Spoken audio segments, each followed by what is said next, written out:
Juste une petite vidéo. Nous savons la situation qui prévaut actuellement au Congo, aux environs de Goma. Mais alors, on voit la réaction, les apparitions de notre président, Félix Tshisekedi. Mais on ne voit pas de la fermeté. On ne voit pas de la fermeté. Mais c'est très grave, puisque là, Goma est menacé, on nous agresse depuis des années, on nous a tué des millions, on continue à nous tuer. Et il faut une réaction sévère, il faut même pas attendre. Donc, il n'y a même pas à déclarer la guerre. Ils nous font déjà la guerre, donc on n'a qu'à se défendre. Il ne faut pas demander à qui que ce soit. Mais les puissances occidentales, l'agression de la RDC, tout a été planifié sous Bill Clinton. Honoré Nganda, Charles Onana, Patrick Mbeko, Kerry Maïzo, toutes ces personnalités ont déjà écrit suffisamment sur cela. Et maintenant, on voit même sur Internet des réactions des étrangers, certains Européens, bon, je ne vais pas dire des gouvernements, hein, puisque eux, ils sont des mèches avec le Rwanda, qui vraiment se fâchent comme si c'était leurs parents, leurs amis qui mouraient là-bas. Et les Congolais, dans tout cela, et les Congolais, nous avons vu la réaction de Kofi Olomide récemment, il a pris position, et c'est ce qu'on attendait des musiciens, on les a critiqués depuis longtemps, et maintenant ils prennent position, surtout les gens de Kofi Olomide, donc leader d'opinion. Donc voilà, donc il faut capitaliser cela. C'est que les léopards ont fait à la canne et tout ça. Maintenant, il faut agir, comme l'a dit Kofi Olomide aussi. Donc il faut agir maintenant. Donc les puissances occidentales, quand le président va à Bruxelles, mais Bruxelles, l'agression de la RDC, tout cela, la prise de pouvoir à Kigali, tout ce qui s'est passé là-bas, les génocides, tout cela. Les armes pour renverser Mobutu, avec l'embargo qu'on nous a imposé pour qu'on ne puisse pas se défendre contre l'agression de Kigali.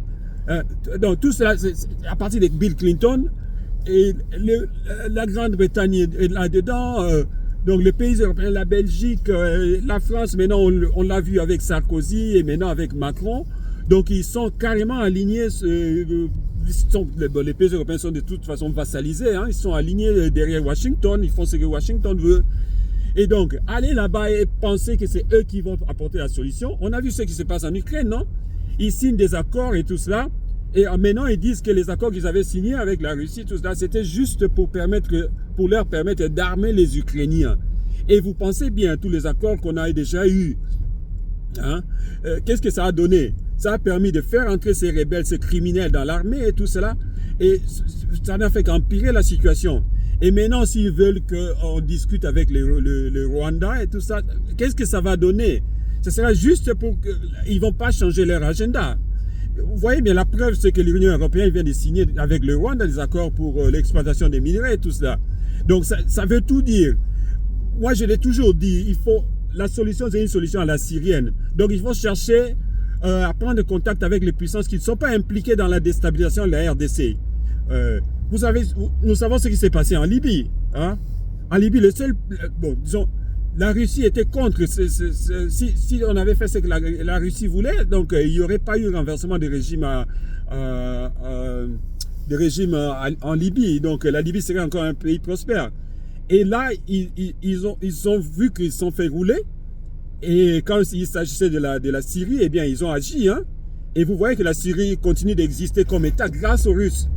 Et maintenant, puisque nous savons que ces pays, les États-Unis en tête, veulent la déstabilisation des États, ils ne veulent pas avoir des États forts. Et donc, il faut chercher l'aide ailleurs. Hein? Moi, je pense que il y a les Congolais qui ont étudié en Russie, qui ont des contacts avec les Russes et tout ça. Si vous écoutez cette vidéo, essayez de vous concerter. Certainement, il y en a qui ont des liens, des étudiants avec lesquels vous avez étudié, qui sont maintenant peut-être dans des positions de décision et tout ça. Prenez le contact, il y a notre ambassade là-bas et tout. Prenez contact et tout ça. Il y a l'ambassade russe au pays et puis ceux qui sont là-bas sur place, prenez contact, concertez-vous. Et puis voir comment trouver les autorités, même du pays, qui peuvent voilà, pour leur permettre de prendre contact avec ceux qui peuvent nous aider avec, à nous armer sérieusement. Ils ont tout intérêt aussi, puisque la RDC, nous avons nos richesses là-bas. Donc tout le monde veut ces richesses-là. Et donc là, c'est ça, donnant qui nous aide avec des armes et qu'on puisse bouter ces gens dehors. Et puis là, comme on dit, la meilleure défense, bon, j'ai entendu le président dire, bon c'était juste certainement, bon, en parlant, on peut faire aussi des écarts de langage. Hein, bon, il a dit que la meilleure attaque, la meilleure attaque, c'est la défense. Bon, c'était certainement, il voulait dire autre chose. La meilleure défense, c'est l'attaque. Et donc, moi, je l'ai toujours dit depuis. Donc, il faut amener la guerre chez eux. Voilà. Et comme ça, ils n'auront plus le loisir de venir nous emmerder chez nous. Voilà. On fera d'autres vidéos. Merci bien.